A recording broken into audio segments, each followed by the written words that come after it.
Bonjour à tous, donc Mickaël, j'ai 33 ans, je suis enseignant de la conduite concernant tout ce qui est les motos et les voitures, donc moniteur en B et en A. Je suis escaliste depuis à peu près 9 mois.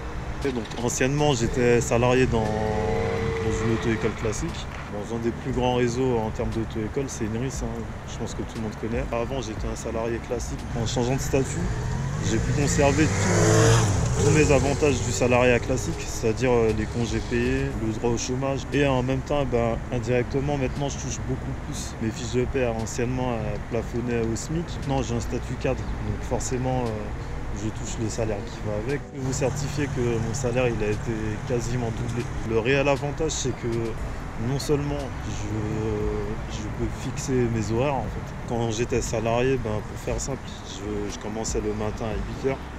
J'avais 2 heures de pause le midi et je finissais en moyenne à 20 h. Ce qui s'est passé quand j'ai basculé, c'est que là on a trouvé un vrai consensus. Depuis la rentrée, j'ai posé mes mercredis, donc tous les mercredis je suis en repos, ce qui me permet de garder mon fils.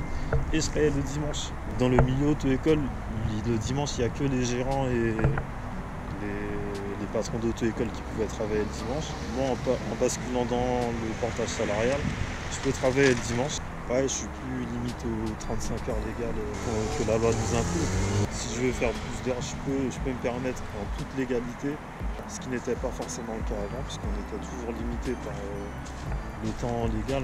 Grâce à ce statut-là, je peux travailler avec tous les membres du réseau qui sont également affiliés Scalis. Donc déjà, ça ouvre les opportunités. Maintenant, vu que je suis quasi indépendant en fait, c'est-à-dire je travaille en fonction de mes besoins. C'est-à-dire si un mois j'ai un plus gros besoin financier ou autre, je peux ajuster, je peux moduler en fonction de mes ambitions, on va dire. Ce qui m'a orienté dans mon choix, c'est la simplicité en termes de démarche administrative. Le fait de passer par le portage salarial, je n'ai quasi aucune démarche à effectuer si ce n'est rendre compte de mon activité. Ensuite, la société de portage, elle s'occupe de tout. J'ai pas d'édition de facture à faire directement, donc pareil, c'est la société qui s'en occupe. Par rapport au statut, je bénéficie quand même de fiches de salaire. Avec les fiches de salaire, je peux, contrairement à si j'avais pris le statut de micro-entrepreneur, là j'ai récemment pu acheter une maison. Donc c'est en partie grâce à ce statut-là en fait. Parce que si j'avais basculé dans le micro-entrepreneuriat, il aurait fallu que j'attende d'avoir 3 années de bilan. Donc, vu la conjoncture actuelle, on ne sait pas, on ne peut pas trop spéculer sur l'avenir. Tandis que là, j'ai des vraies fiches de paie, j'ai un employeur, j'ai la garantie financière et tout ce qui va avec. Donc, ça a beaucoup pesé dans la balance au moment de faire le choix.